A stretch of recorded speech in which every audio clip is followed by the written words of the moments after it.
Oh bondad tan infinita hacia el mundo pecador, Dios en Cristo revelando. ¿Cómo hacer que el resto de la vida sea lo mejor de la vida? Alguien ha dicho, hermanos, que nunca se es demasiado viejo para aprender. Nunca se es demasiado viejo para aprender. Y el día de hoy estaremos aprendiendo una lección que nadie es tan viejo como para no aprovecharla. Es una lección para todas las personas. Esta lección la encontramos en el Salmo 90, en el versículo 12. Dice el salmista ahí en el Salmo 90, versículo 12, enséñanos de tal modo a contar nuestros días que traigamos al corazón sabiduría. La idea es que estemos conscientes de que nuestros días sobre la tierra son pocos. Quizás cuando estamos jóvenes nos sorprendemos de las personas cuando dicen que tienen 80 años o que tienen hasta 100 años si usted quiere. Pero cuando ya esa juventud se va y entonces andamos ya pasando los 60, 70, pues en realidad se nos hacen pocos años. La vida se ha ido muy rápido, sentimos que se ha ido muy pronto. Y comúnmente escuchamos a las personas decir, parece que fue ayer cuando hice esto o aquello. Parece que fue ayer cuando nacieron mis hijos, que ahora ya están casados y ya tienen nietos. Todo parece que fue ayer porque en realidad nuestros días son pocos. Bueno, necesitamos estar conscientes de eso. Y entonces deberíamos de vivirlos correctamente. Si nuestros días son pocos, entonces hay que vivirlos con sabiduría, hay que aprovecharlos al máximo. Hay que vivirlos correctamente. La vida, mis estimados hermanos y amigos, es como un billete de $1. Usted puede comprar lo que usted quiera, pero sabemos que solamente puede gastarlo una vez. Nada más una vez. Cuando se trata de gastar dinero, existen solamente dos formas de gastarlo. Ese dinero lo podemos desperdiciar o lo podemos invertir. Pues lo mismo ocurre con nuestras vidas. Nuestras vidas pueden ser desperdiciadas o pueden ser bien aprovechadas de tal manera que cuando partamos de este mundo nos vayamos satisfechos, felices de haber vivido esos pocos años sobre la tierra. Si usted es una persona sana y rica, o enferma y pobre, joven o anciana, déjeme decirle que todavía puede hacer que el resto de su vida, lo que le quede de vida, sea lo mejor de la vida. No importa si le quedan 10 años, no importa si le quedan 20 o 5, no importa, usted puede convertir esos años en lo mejor de la vida. Supongamos que usted estuviera comenzando su vida desde el principio. Ya tiene edad suficiente para distinguir el bien y el mal. También ya es lo suficientemente mayor para aprender. Ya es lo suficientemente mayor para amar. Ya es lo suficientemente mayor para tomar decisiones, para vivir de verdad. Si usted pudiera preguntarle al Señor Jesucristo, ¿cómo hacer que el resto de la vida sea lo mejor de la vida? ¿Qué cree usted que el Señor le respondería? Señor, ¿qué debo hacer para que lo que me queda de vida o lo que resta de mi vida sea lo mejor de la vida? ¿Qué tengo que hacer? Bueno, déjeme decirle que no es necesario preguntarle. No es necesario que lo investiguemos. No es necesario que preguntemos a los filósofos o a los intelectuales de este mundo qué es lo que tengo que hacer para que el resto de mi vida sea lo mejor de la vida. No es necesario. ¿Por qué? Porque algunos de nosotros ya lo sabemos y los que no lo saben hoy van a conocer lo que tienen que hacer para que el resto de la vida sea lo mejor de la vida. Vamos a leerlo ahí en Mateo capítulo 6, en el versículo 33. ¿Qué hacer para que el resto de nuestra vida sea lo mejor de la vida? Ahí dice Mateo 6, 33. Está hablando el Señor Jesucristo. Y Él dijo: mas buscad primeramente el reino de Dios y su justicia, y todas estas cosas os serán añadidas. Creo que bien se puede resumir lo que el Señor Jesucristo está diciendo aquí con una simple frase. Hay que buscar hacer primero lo primero. Esa es la idea. Hay que hacer primero lo primero. Ahora, yo sé que eso suena muy simple, pero si a partir de hoy, de manera consciente, continua y constante, usted hace primero lo primero, eso va a transformar radicalmente su vida. Si usted hace primero lo primero. La fórmula de cómo hacer precisamente eso se encuentra en estas palabras, en esta verdad que el Señor Jesucristo declaró con sus propios labios.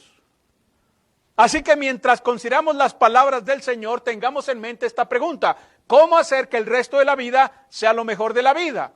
Vamos a considerar la respuesta del Señor. ¿Qué fue lo que Él contestó a esa pregunta? ¿Cómo hacer que el resto de la vida sea lo mejor de la vida? Jesucristo dijo que hay que establecer prioridades adecuadas. El problema con muchas personas es que todo en su vida es como un sube y baja, porque no tienen sus prioridades en orden. Lo que ellos no entienden es que si sus prioridades no son las correctas, entonces el resultado final tampoco lo será. Necesitamos que nuestras prioridades sean las correctas, las adecuadas, las que necesitamos. Y desde luego nos podríamos preguntar, ¿qué prioridades son las correctas en mi vida? Bueno, usted no tiene que orar para saber cuál debería ser la prioridad. Usted no tiene que esforzarse mucho para saber cuál es la prioridad de su vida. Usted tampoco tiene que estar pensando sobre cuál será la prioridad. Tampoco tiene que investigar demasiado para saber cuál es la prioridad en su vida. No tiene que estar buscando la respuesta. Lo único que debe hacer es hacerlo, poner manos a la obra. Y esto porque Jesús ya nos ha dicho cuál debe ser nuestra prioridad.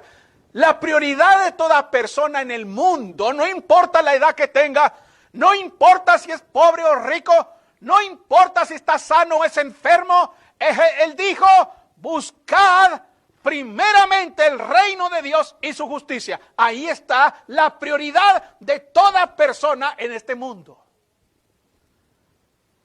No, la prioridad no son sus estudios. La prioridad no es su trabajo. La prioridad no es su familia, ni su esposa, ni sus hijos. Lo que debe ser primero en su vida, lo que usted tiene que buscar primero, es el reino de Dios y su justicia. Ahora bien, la palabra buscar es importante aquí. Todos los hombres estamos en la búsqueda de algo.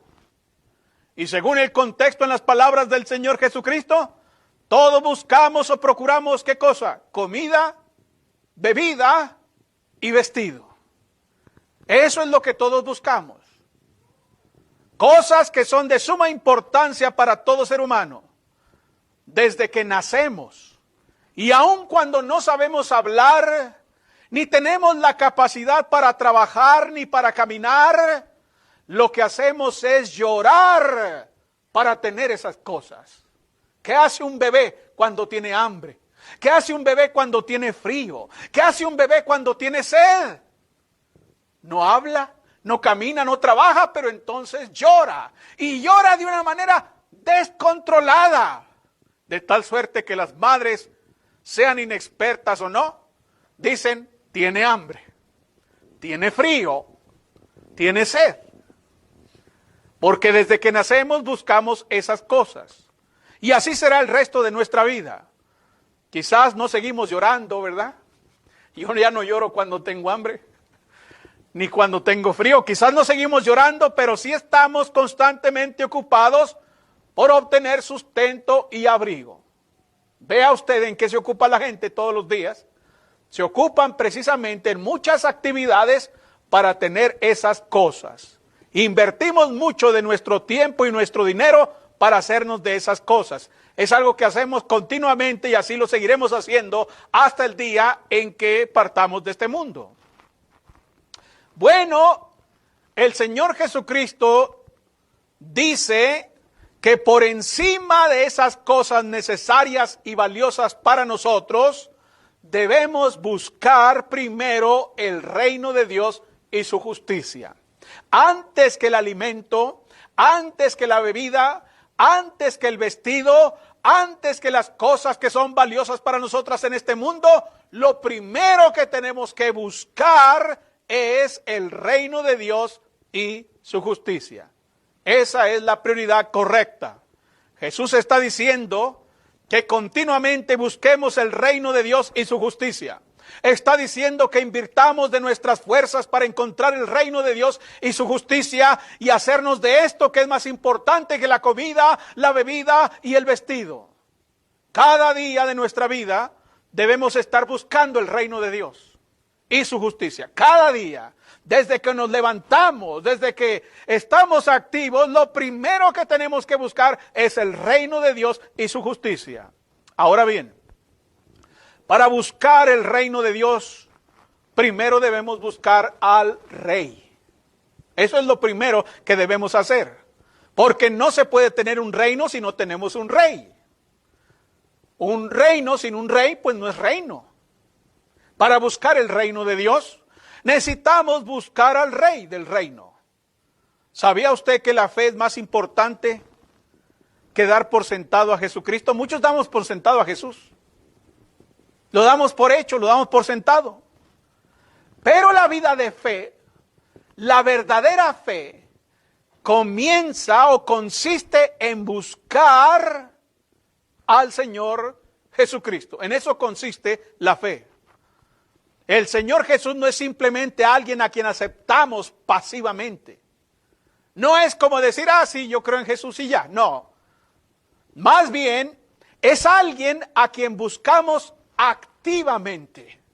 No basta con decir, yo creo en Jesús y ya. No. Tenemos que activamente buscar al Rey. ¿Por qué? Porque de Él siempre tenemos todo y siempre tenemos lo mejor. Por eso hay que buscarlo. Hay que buscarlo activamente, mis hermanos y amigos. Déjeme decirle una cosa acerca de Dios. Dios no tiene favoritos. Si usted pensaba, yo soy el favorito de Dios. No, Dios no tiene favoritos. Dios tiene íntimos. Dios no tiene favoritos, pero tiene íntimos. ¿Es usted un íntimo del Señor Jesucristo? Por eso en Santiago capítulo 4 en el versículo 8 dice, acercaos a Dios. Ven, ahí está la actividad. Usted necesita acercarse. Y lo dice, Santiago 4:8, acercaos a Dios y Él se acercará a vosotros. Vean, la actividad de Dios responde a nuestra actividad. Por eso tenemos que buscar al Señor activamente, porque si nos acercamos a Él, entonces Él se acercará a nosotros. Jesús tenía muchos discípulos durante su ministerio. Muchos discípulos, muchísimos seguidores. Pero me llamó mucho la atención lo que dice Mateo capítulo 17 en el versículo 1. Eso llamó mucho mi atención porque Dios no tiene favoritos, pero tiene íntimos. Y ahí dice en Mateo 17:1, 6 días después, Jesús tomó a Pedro, a Jacobo y a Juan su hermano y los llevó aparte a un monte alto. Aquí tenemos a Jesús tomando aparte a 3 de sus discípulos. Ellos también acompañaron a Jesús cuando resucitó a la hija de Jairo, ellos 3. Y también estuvieron presentes en el huerto del Getsemaní. Desde luego, Jesús está haciendo esto, ¿para qué? Para que ellos sean testigos. Acuérdense que la ley pedía 2 o 3 testigos, ¿verdad? 2 o 3 testigos se resolverá todo asunto. Bueno, Jesús toma 3 testigos aquí para la obra que Él está haciendo. Pero, además de ocuparse en que ellos sean testigos suyos de los hechos que están allí ocurriendo, eso no cambia la verdad de que en estas acciones existe intimidad. Hay una relación íntima, hay una relación muy apegada entre Jesús y sus discípulos. Él no tiene favoritos, Él tiene íntimos, que le buscan, que quieren estar con Él, que se deleitan con Él. Entonces dice Jeremías capítulo 29 en el versículo 13, y me buscaréis y me hallaréis. Ahí está la actividad. Porque me buscaréis de todo vuestro corazón. Vea. Jeremías 29, 13. ¿Quién hallará al Señor? Jeremías dice que aquellos que le buscan, ahí está la actividad, de todo corazón. Hay que buscar al Rey, pero hay que buscarlo activamente. Hay que buscarlo activamente. Ahora, una vez que busquemos al Señor activamente, lo importante es buscarlo primeramente. Porque hay mucha gente que sí busca al Señor, ¿verdad? Tiene una necesidad y buscan al Señor, claman al Señor. Pero lo que Jesús está diciendo es que deben buscarlo primeramente. Es lo que Él dijo, buscad primeramente. Entonces no basta con buscar solamente, sino que hay que buscar primeramente. Primero, lo primero significa poner al Padre en primer lugar. Vean ustedes ahí en Mateo, si regresamos ahí a nuestro texto, vean ustedes lo que dice ahí. Vamos a leer 3 versículos. Mateo capítulo 6. Mateo capítulo 6. Vean ustedes. Mateo capítulo 6 en el versículo 30. Ahí van a notar ustedes una palabra que quiero que, si pueden hacerlo, la encierren con su lápiz o con su pluma. En el versículo 30 encierren la palabra fe. Fe, hay que encerrar esa palabra. En el versículo 32, encierren la palabra Padre. En el versículo 32. Y en el versículo 33, la palabra primeramente. Ahí tenemos 3 palabras. Versículo 30, fe. Versículo 32, Padre. Versículo 33, primeramente. Fe, Padre, primeramente. ¿Ven? Fe, Padre, primeramente. Ahí hay algo que nos está diciendo el Señor. Ahí hay algo que nos dice la Escritura. Fe, Padre, primeramente. ¿Qué está diciendo? Ahí tenemos una verdad importante para nosotros. Esos 3 versículos, con cada una de las palabras que hemos seleccionado, nos dicen que la fe consiste en poner en primer lugar al Padre Celestial. Esa es la fe. ¿Usted tiene esa clase de fe? Usted debe buscar al Señor primeramente. Primeramente, como dice aquí. La fe consiste en buscar primeramente al Padre Celestial. Mis hermanos y amigos, tengan en mente esto. Dios no quiere un lugar en nuestra vida. Dios no quiere un lugar en nuestra vida. Dios no quiere eso. Dios no está esperando tener un lugar en su vida. No. Tampoco quiere ser el protagonista de su vida. Tampoco quiere eso. Él no quiere un lugar, ni tampoco quiere ser el protagonista. ¿Qué es lo que quiere entonces? Él quiere la preeminencia en nuestra vida. No basta con darle un lugar a Dios. No basta con darle un lugar a Dios. No basta actuar en diversas circunstancias o actividades en la vida y ponerlo a Él como protagonista. No basta eso. Lo que Él está buscando es tener la preeminencia sobre toda y absolutamente toda nuestra vida. La preeminencia, la soberanía sobre nosotros. Jesús quiere los primeros momentos de cada día. Jesús quiere el primer día de cada semana. Vean ustedes qué estamos haciendo aquí. Estamos adorando al Señor, sirviendo al Señor. ¿Por qué? ¿Por qué están haciendo esto? Porque es el primer día de la semana. ¿Ven? Él quiere siempre el primero. Quiere lo primero siempre. Siempre Dios quiso lo primero.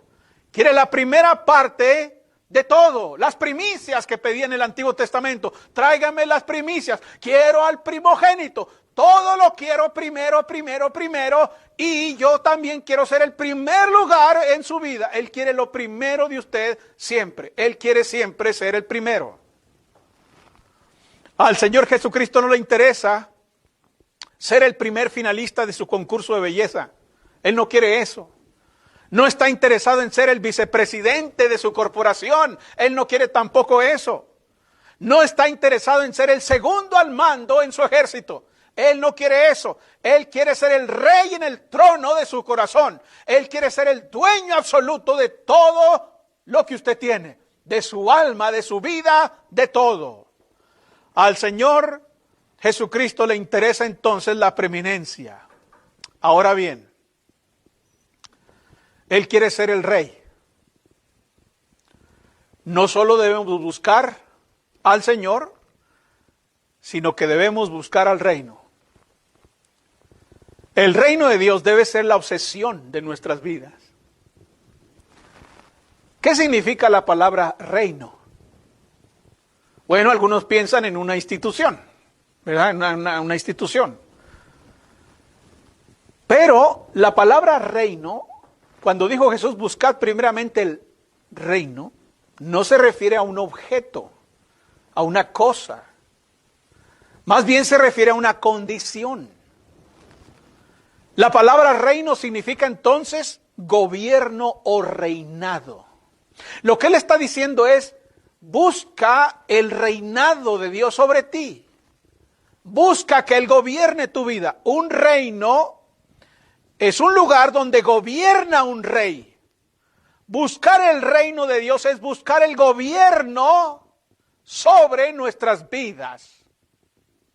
Ahora bien, cuando verdaderamente buscamos un rey y cuando verdaderamente buscamos su reino, entonces estamos buscando tres cosas.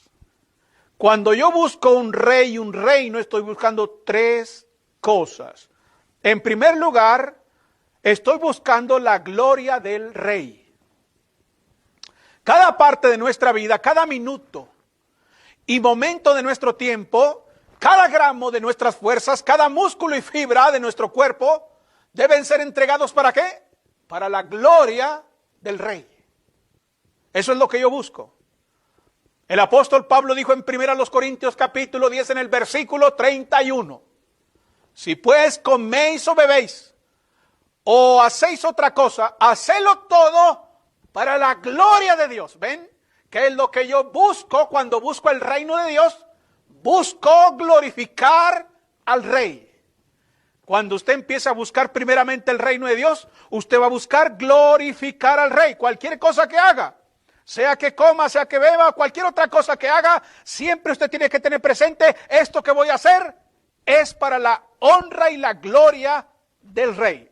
Para eso debe ser todo lo que hacemos en este mundo. En segundo lugar, debemos buscar la guía del rey. Cuando buscamos al rey, cuando buscamos el reino de Dios, debemos buscar la guía, la dirección del rey. Un súbdito leal siempre quiere hacer lo que el rey le pide que haga. Ese es un súbdito leal. No hay vocación más elevada en la vida que descubrir lo que su rey quiere que haga y hacerlo. Hay gente que a mí me ha dicho, oiga, ¿usted está satisfecho con su vida? Claro que sí, pero le ha ido muy mal. Dice, le ha ido muy mal, mire, le ha pasado esto y esto y esto y esto. Todo eso que le ha pasado es como pararse un tiro en la cabeza. ¿Por qué está satisfecho? Ah, porque estoy haciendo exactamente lo que mi rey quiere que yo haga. Cuando yo hago lo que el rey quiere que yo haga, yo estoy satisfecho con eso. Por eso no hay vocación más elevada que descubrir lo que su rey quiere que se haga y hacerlo. Eso es lo más dichoso que pueda haber. Cada mañana de su vida debe comenzar preguntándose, Señor, ¿qué quieres que haga? Señor, ¿qué quieres que yo haga? ¿Usted recuerda a Saulo de Tarso? Cuando se encontró con Jesucristo en el camino a Damasco, ¿qué fue lo que dijo? En Hechos capítulo 9, en el versículo 6, él clamó diciendo, Señor, ¿qué quieres que yo haga?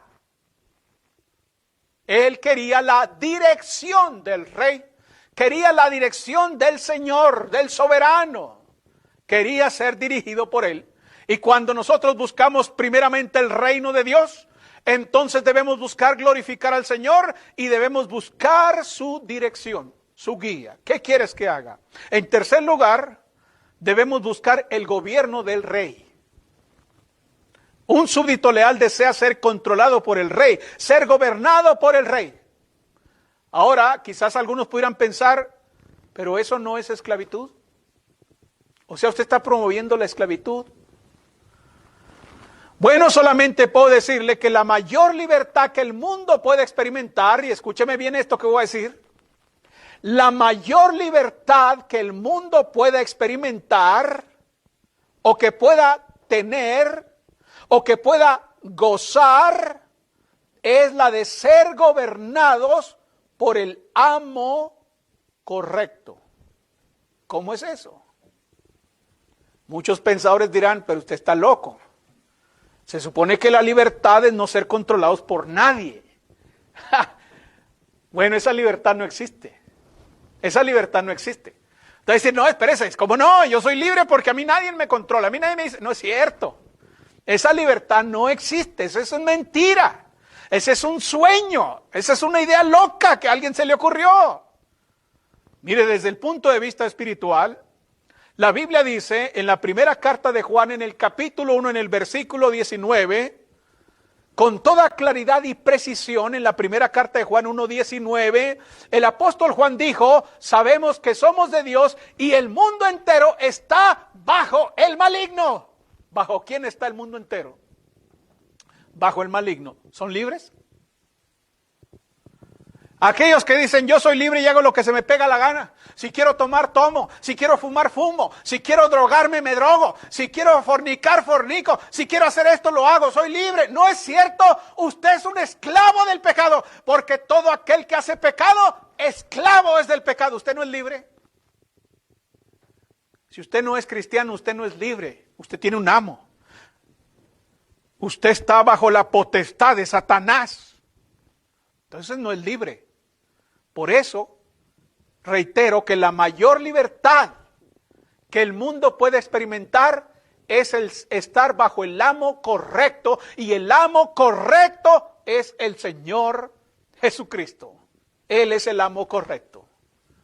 Entonces, cuando buscamos el reino de Dios, debemos buscar el gobierno de Dios. Supe de una mujer que estaba mortalmente enferma. Ya iba a morir. Y un vecino vino a visitarla y le preguntó si quería vivir o morir. Le dijo, oiga, ¿usted quiere vivir o quiere morir? Ella dijo, yo solo quiero hacer lo que a Dios le agrade. Y entonces el vecino le dijo, bueno, ¿qué pasaría si Dios te remitiera el asunto a ti? ¿Qué escogerías? ¿Vivir o morir? Y entonces ella le respondió, si Dios me refiriera el asunto, yo simplemente se lo remitiría a Él. Esta mujer no quería hacer lo que ella quería. Hasta el último aliento ella quiso hacer lo que Dios quería. No quería esa responsabilidad sobre sí. Ella mejor dijo que todo lo decida él. Bueno, déjeme decirle que esa señora tenía sus prioridades en el orden correcto. Esa es la prioridad, buscar siempre agradar al rey. Que se haga lo que él quiera. Así que, para que el resto de nuestra vida sea lo mejor de la vida, debemos establecer las prioridades adecuadas y correctas. Ahora, ¿qué otra cosa debemos hacer para que el resto de nuestra vida sea lo mejor de la vida? Bueno, Jesucristo dijo que debemos buscar la pureza personal. Para que el resto de la vida sea lo mejor de la vida, debemos buscar primeramente el reino de Dios, pero también debemos buscar su justicia. Eso tiene que ver con nuestra pureza personal. No debemos buscar solamente el control de Dios sobre nosotros, sino también debemos buscar el carácter de Dios en nosotros. El reino de Dios no debe experimentarse nada más interiormente, hermanos. Debe expresarse exteriormente. Si yo les digo que busco el reino de Dios, pero ustedes me ven viviendo una vida que no concuerda con ese reino, entonces me van a decir que soy ¿qué? Un mentiroso, que no es cierto, que es de dientes para afuera. Yo busco el reino de Dios y estoy acá tomando licor. Yo busco el reino de Dios y estoy acá cometiendo fornicación. Yo busco el reino de Dios y ando acá en pecado. Entonces no es cierto. Porque el reino de Dios no solo se busca, sino que también se vive, se experimenta, se debe expresar. Si Dios está gobernando nuestra vida, entonces su justicia debe estar en nosotros. Porque el carácter de un hombre es simplemente la expresión exterior de aquello que lo controla interiormente. ¿Cómo conocer el carácter de alguien? Por cómo se expresa. Cómo vive, cómo actúa ante las circunstancias. Ahí está el carácter. Eso es el carácter. El carácter no es una idea que uno dice, pues yo tengo este carácter. No. El carácter de una persona se conoce por la forma en que vive, por la forma en que reacciona, por la forma en que responde. El carácter siempre se ve por su conducta. En Santiago capítulo 3, en el versículo 13 dice, ¿quién es sabio y entendido entre vosotros? Muestre por la buena conducta sus obras en sabia mansedumbre. Ahí está, ¿quién es el sabio? Aquel que muestra con su buena conducta sus obras en sabia mansedumbre. Mientras buscamos el reino de Dios, la gente debería poder ver ese reino en nosotros. Nunca haremos una diferencia en este mundo hasta que el mundo no vea una diferencia en nosotros. Hay un filósofo alemán que lo conocemos como Nietzsche, aunque hay diferentes maneras de pronunciar según quien lo diga. Pero lo que no me importa a mí es tanto cómo se llamaba ni a qué se dedicaba, sino lo que él decía, hermanos. Él fue fundador filosófico del movimiento nazi en Alemania. Fue el primer hombre en la historia que después de razonar y ver diversas cosas, concluyó diciendo que Dios está muerto. Dios ha muerto. Él llegó a esa conclusión, ¿sabe por qué? Porque veía una expresión religiosa que se presentaba como cristianismo. Desgraciadamente Nietzsche no conoció a los cristianos, conoció a los católicos. Se movió entre los curas, entre sacerdotes, entre monjas, entre fieles a la doctrina católica romana. Y después de tantos años de estar involucrado con esa gente, él llegó a la conclusión de que Dios estaba muerto. Dios ha muerto, hermanos.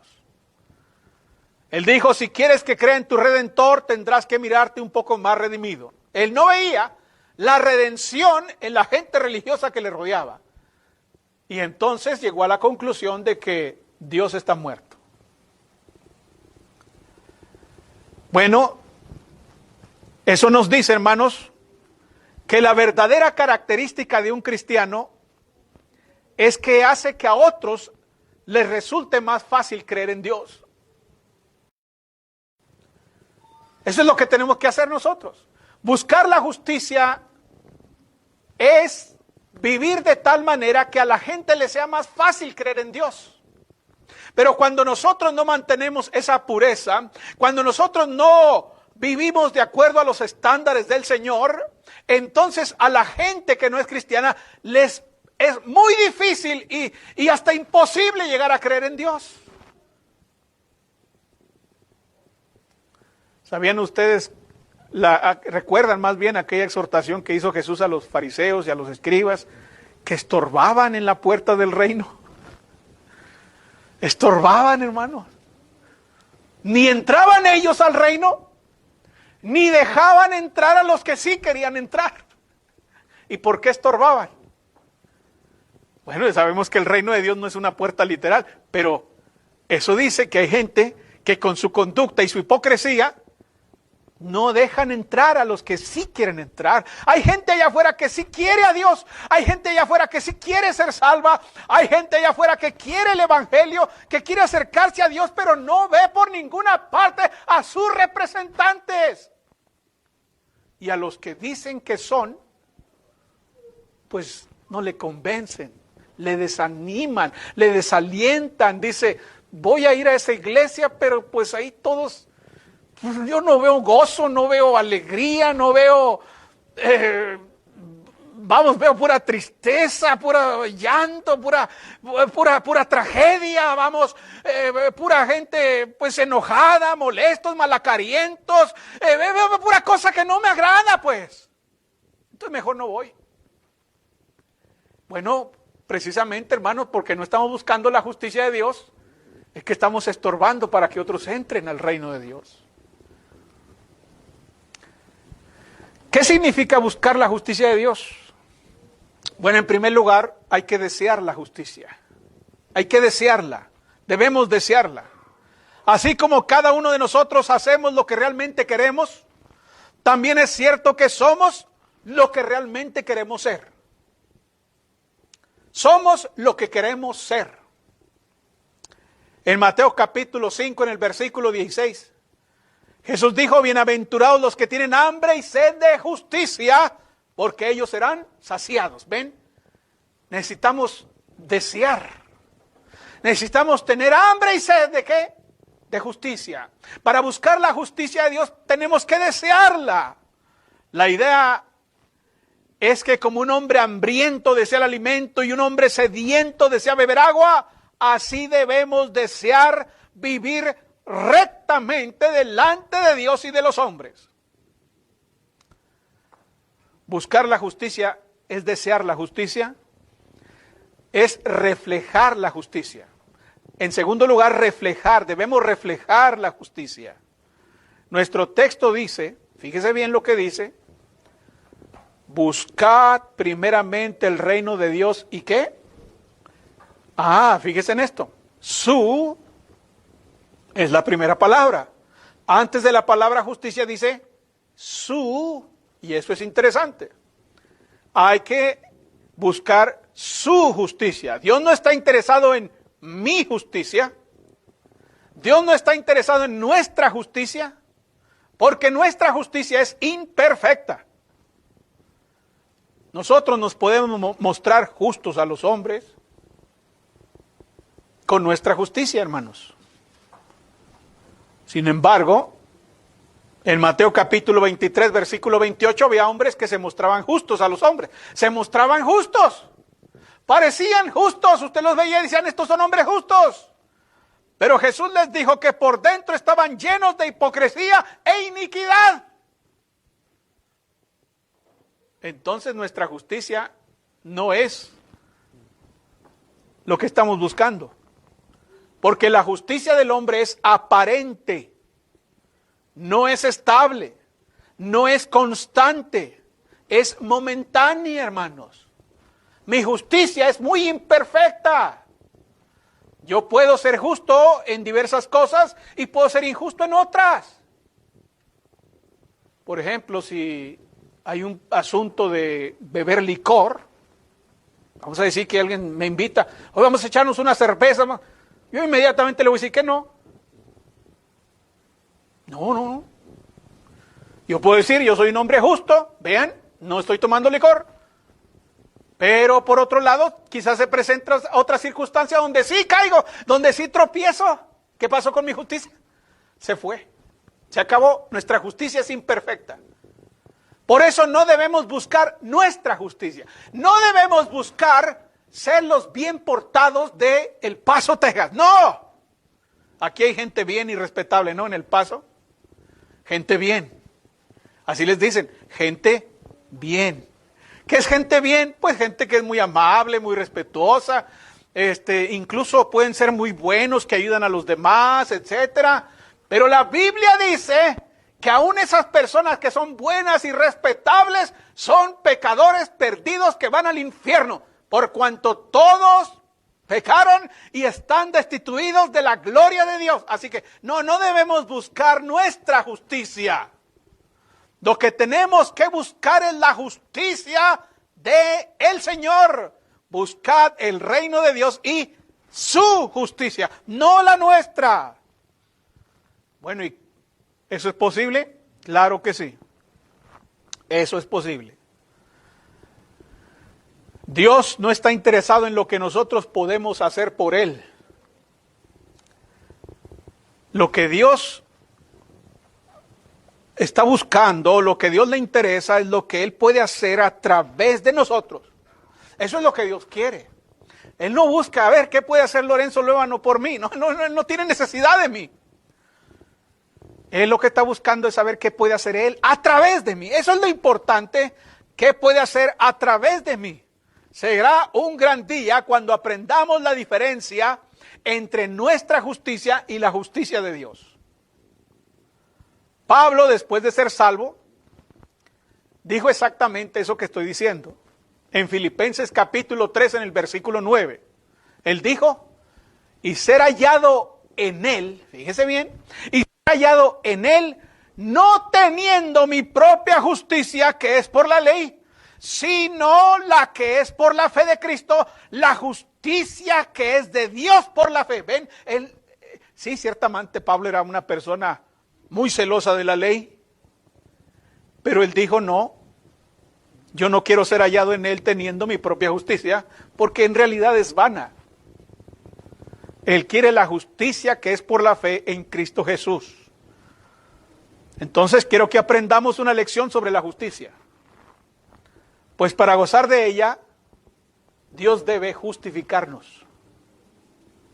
Yo no puedo ser justo según los estándares de Dios, pero sí puedo ser justificado por Dios. En 2 Corintios capítulo 5, en el versículo 21, y voy a leer de la Nueva Traducción Viviente, porque la Reina Valera 60 y otras Biblias traducen literalmente el pasaje, pero no con la idea que tiene Pablo en mente. Y muchos hermanos tropiezan con este pasaje de 2 Corintios 5, 21. Se caen al calvinismo y dicen que a Cristo se le imputaron nuestros pecados, Él los cargó en la cruz, sobre Él se hizo un pecador para nosotros recibir su justicia, para que la justicia de Él se imputara a nosotros. Eso no enseña Pablo aquí.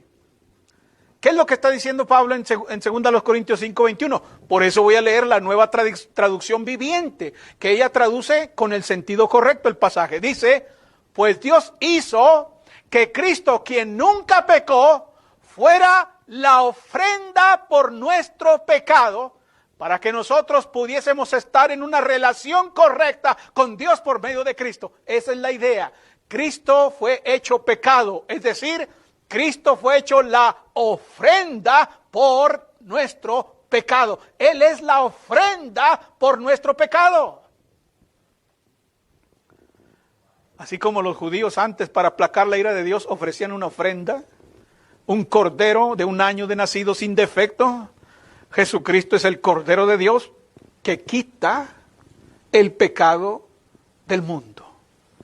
Por su sangre, por su sacrificio, yo puedo ser justificado. Puedo ser justo. Entonces,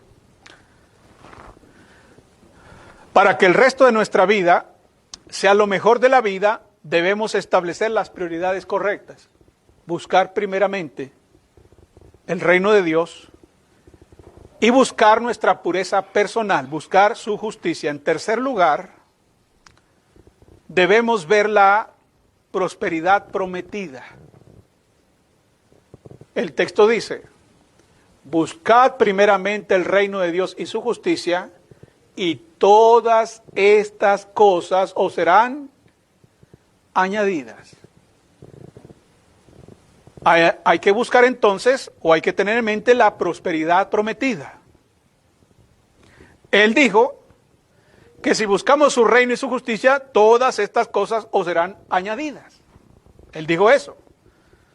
¿Qué cosas son? Versículo 19. Las finanzas. Todo lo que tenga que ver con dinero, todo lo que tenga que ver con bienes o propiedades.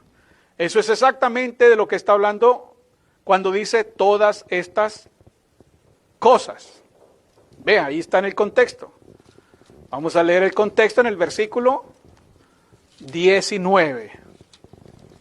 No es nada más la comida, sino también todo lo que tenga que ver con los bienes, con las finanzas. Eso también lo incluye. Dice el texto, Mateo 6:19, no os hagáis tesoros en la tierra, donde la polilla y el orín corrompen y donde ladrones minan y hurtan. Esas son las cosas que Jesucristo tiene en mente. También las cosas que Él tiene en mente están en el versículo 25. Dice el versículo 25, por tanto os digo, no os afanéis por vuestra vida, qué habéis de comer o qué habéis de beber, ni por vuestro cuerpo, qué habéis de vestir. ¿No es la vida más que el alimento y el cuerpo más que el vestido? Es decir, el sustento y la protección del cuerpo físico. En tercer lugar, versículo 27. Jesús está pensando en las capacidades o habilidades físicas. Dice el versículo 27. ¿Y quién de vosotros podrá, por mucho que se afane, añadir a su estatura un codo?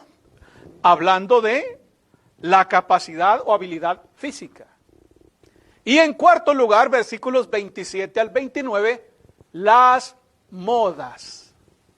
Las modas, dice ahí el texto, versículos 27 al 29.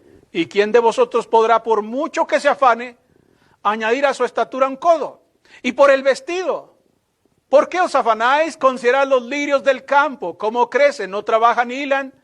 Pero os digo que ni aun Salomón con toda su gloria se vistió así como uno de ellos. ¿Por qué? Porque la gente busca siempre verse bien, ¿no? Hoy en día se venden ropas, ciertas ropas que porque tienen cierta marca cuestan un ojo de la cara. Yo he visto políticos que usan ropas que valen prácticamente 1 año de salario de una persona. Un dineral, hermano, miles de pesos, cientos de pesos por la moda, por el buen vestir.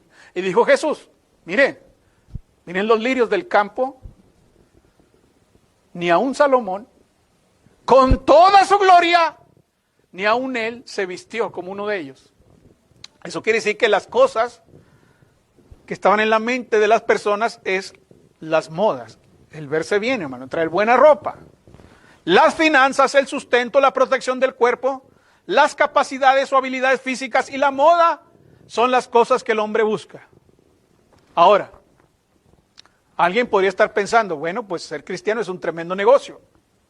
Porque él dice que si yo busco su reino y su justicia, todo eso me va a ser añadido. Eso está padre, eso me gusta. Eso es excelente. Sin embargo, hay algo que debemos tener en cuenta ahí en lo que dijo Jesús. Si no lo tomamos en cuenta, podemos caer en esa conclusión. en el movimiento de la fe y prosperidad. Busca a Jesús, busca su reino, no te va a faltar nada, sustento, abrigo, moda, bien vestido, vas a tener capacidades y habilidades, etcétera. Todo es, no, vean lo que dice el versículo 32. ¿Qué es lo que va a ser añadido? Versículo 32. Porque los gentiles buscan todas estas cosas, pero vuestro Padre Celestial sabe que tenéis, y ahí viene la palabra clave, necesidad de todas estas cosas. ¿Qué significa eso? El Señor ha prometido que si buscamos primero su reino y su justicia, entonces se nos van a añadir las cosas que sean necesarias para nosotros. Es importante que usted no cambie la palabra necesidad por la palabra deseos, porque muchos cambian eso. Dicen, el Señor te va a dar todo lo que deseas. No dijo eso, no dijo aquí todo lo que deseas. Él no está prometiendo darle todo lo que usted desea, sino lo que necesita. Él está hablando de necesidad. Ahora, aquí hay cosas importantes. En primer lugar, esto nos dice que si Él no está prometiendo darnos todo lo que deseamos, sino lo que necesitamos, eso significa que no necesitamos todo lo que deseamos. No necesitamos todo lo que deseamos. Sería muy bueno haber sabido esta verdad hace unos años y no haber gastado tanto dinero en cosas que no necesitaba. A veces gastamos mucho en cosas que no necesitamos. Y la Biblia aquí nos está diciendo que no necesitamos todo lo que deseamos. Hay cosas que usted desea, pero piense, sea sobrio un momento, diga, ¿necesito realmente eso? Lo deseo, pero lo necesito. En segundo lugar, no siempre se quiere lo que se necesita. No siempre se quiere lo que se necesita. Es innegable que alguna vez o varias veces recibí una paliza de mi madre. Una buena paliza. Yo no deseaba eso, hermanos, pero la necesitaba. Era necesario porque tal vez yo hubiera acabado en algún reformatorio, en la cárcel, en prisión, o quizás en algún cártel de drogas, no sé. Pero qué bueno que mi madre, cuando vio la necesidad de darme una paliza, me dio una paliza. Ahora ya dicen que no, que es delito. Ay, de usted si le toca un pelo a un niño porque se va a la cárcel. Bueno, por eso los niños crecen como crecen ahora. Pero en mis tiempos sí nos daban una paliza cuando necesitamos una paliza. Y fue bueno, fue algo necesario. Bueno, no siempre se quiere lo que se necesita. A lo mejor usted requiere una inyección y no la desea, no la quiere, pero la necesita. Requiere una operación, no la quiere, no la desea, pero la necesita. Y hay cosas en el mundo que queremos, pero no lo necesitamos. En tercer lugar, Dios no nos dará todo lo que queremos. Yo personalmente estoy contento de que Dios no lo haga, hermanos. Imagínense que Dios nos diera todo lo que queremos. ¿Sabe qué va a pasar? Habría un caos universal en la tierra. Porque el hermano quiere lluvia y yo quiero que no llueva. ¿Cómo le vamos a hacer? Pues le va a caer un chubasco a él ahí en privado, en su casa. Hay gente que no quiere la lluvia, hay gente que quiere la lluvia. Hay gente que dice, oh Dios, no dejes que haga tanto frío. Y hay gente que dice, ay Señor, ya estoy harto del calor, que haya frío, que caiga nieve. No quiero nieve, quiero dinero, yo también. ¿Y cómo le hago para darles a todos? Porque todos quieren dinero. ¿Cuántos no quieren dinero? Levanten la mano los que no quieren dinero. Bueno, como todos quieren, le voy a dar a todos. ¿Y cuánto cree que nos va a tocar? Si Dios le da a todo mundo lo que quiere. Nos va a tocar, ni un peso nos va a tocar. Para que Dios diga, bueno, todos quieren dinero, les doy a todos. No hay dinero suficiente para todos. No hay cosas suficientes para todos. Por eso yo estoy contento que Dios no haga eso. Una de las más grandes bendiciones que tenemos, hermanos, es que Dios no nos da todo lo que queremos. A veces nos enojamos cuando somos jóvenes y decimos a nuestros padres o a nuestra madre o a nuestro padre, ojalá y se muera. Ándele, si Dios le da lo que usted quiere, usted ya sería huérfano. O usted ya estaría muerto, porque a veces usted dice, ay, quiero morirme. Bien. No, qué bueno que Dios no nos da todo lo que queremos. Finalmente, Dios siempre nos da lo que necesitamos. Eso sí. Y es lo que dice aquí. Dios sabe que tenéis necesidad. Él lo sabe, hermanos. Dios no está ajeno a nuestras necesidades, Él lo sabe. Lo que el Señor está tratando de enseñarnos aquí es esto. Nuestro trabajo es servir a Dios. El trabajo de Él es abastecernos para servirlo. Si Dios ve que usted hace mucho con su dinero para el reino de Dios, ¿sabe qué va a pasar? Dios le va a dar más. Hermano, ¿a poco sí? ¿Sí? Dios le va a dar más. Dios le va a bendecir. Vean lo que dice, no me crea a mí. Bueno, vamos a leerlo en la Biblia, primero a los Corintios, para que no diga, el hermano nos está cuenteando. No, vamos a ver qué dice, primero a los Corintios, capítulo 9. El trabajo nuestro es servirlo, trabajar, servirlo. El trabajo de Él es abastecernos, proveernos lo necesario para servir, precisamente para que sigamos sirviendo. Dice la Biblia, les dije primero a los Corintios, es segunda a los Corintios, capítulo 9. Dice el versículo 7, capítulo 9, versículo 7. Cada uno dé como propuso en su corazón, no con tristeza ni por necesidad, porque Dios ama al dador alegre. ¿Y qué pasa? Versículo siguiente. Vamos a ver qué pasa. Cuando hacemos eso, ¿qué pasa? Y poderoso es Dios para hacer que abunde en vosotros toda gracia, a fin de que teniendo siempre en todas las cosas todo lo suficiente, abundéis para toda buena obra. ¿Ven? El resultado es abastecernos. Señor, necesito más gasolina para seguir trabajando en tu obra. Bien, Él te va a abastecer. ¿Para qué? Para servir. Pero si yo, Señor, necesito más dinero porque, ay, Señor, cómo he deseado desde niño ir a Disneylandia. No, pues, ¿eso qué tiene que ver con la obra de Dios? No, mientras usemos nuestra vida, nos va a dar vida, hermanos. A mí me han dicho a veces cuando visitando gente allá en la noche en Ciudad Juárez, ya muy noche o muy tarde, en lugares muy lejanos, me dice, hermano, ¿no tiene miedo que le va a pasar algo con tantos balazos que se oyen? Digo, no, ¿por qué? Pues porque estoy haciendo la obra de Dios. ¿Cómo es eso? Sí. Si yo anduviera de vago aquí en los antros de vicio, me van a dar un plomazo fácil. Pero si yo ando en la obra de Dios, el Señor, yo estoy sirviendo a Dios ahí, Él me tiene que cuidar, yo es lo que espero que me cuide. Señor, necesito llevar el evangelio allá, ¿me vas a cuidar? Claro que sí, vaya. No temas, le dijo el apóstol Pablo, no temas, habla y no calles. ¿Por qué? Porque tengo mucha puerta abierta aquí. Él nos cuida, hermanos, Él nos protege.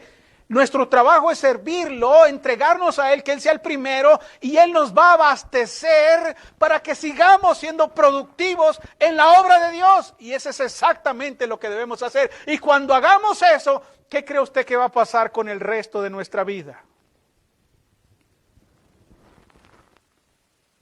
Va a ser lo mejor de la vida. Hace tiempo supe la historia de un predicador que se estaba preparando para irse a un país extranjero a predicar. Y él tenía un amigo ateo, pero muy rico. Y entonces cuando este predicador estaba subiendo el barco para navegar, vino el amigo ateo a despedirlo y le entregó un sobre sellado, gruesecito, hermanos.